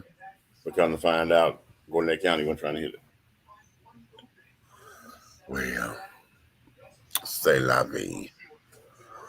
Well, listen. When they gave you a little sexual education and carrying on, blah, blah, yakety, we're going to shut this on down for the night. And Yeah. all of that. Hold on. Before we go, I want you guys to remember, save the date. Save the date. If you're watching this live, you're going to get it now. If you're watching this in the repass, Lord, the replay, and you don't hear sound, is because they cut the sound.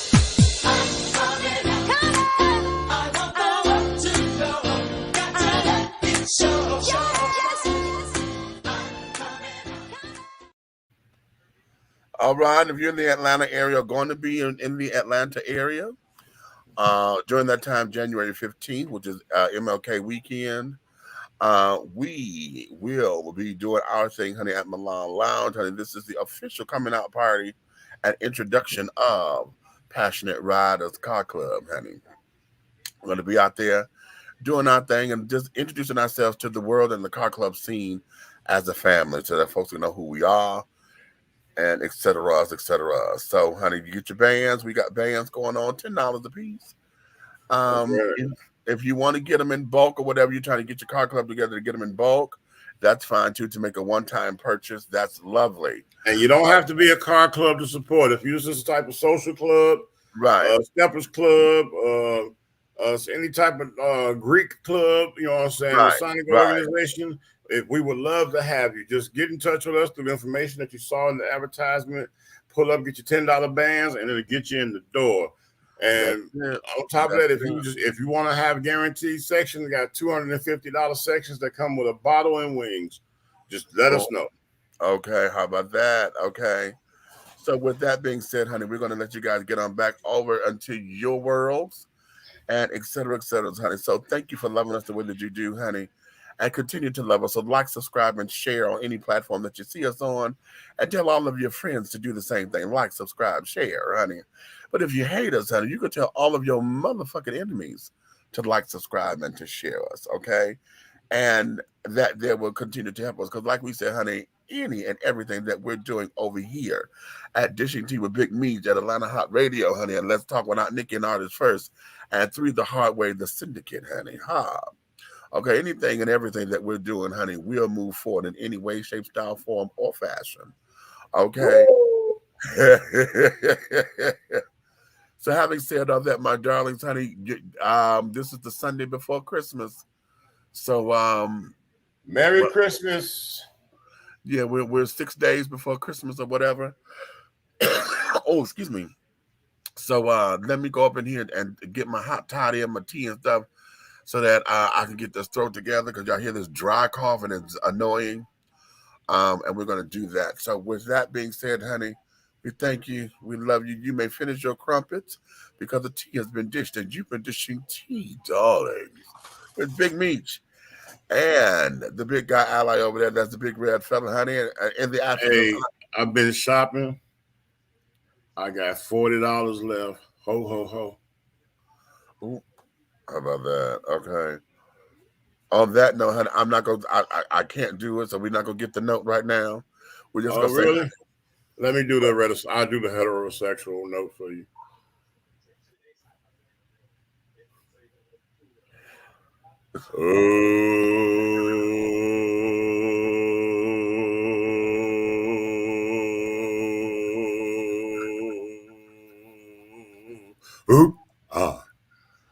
You know what, fucker?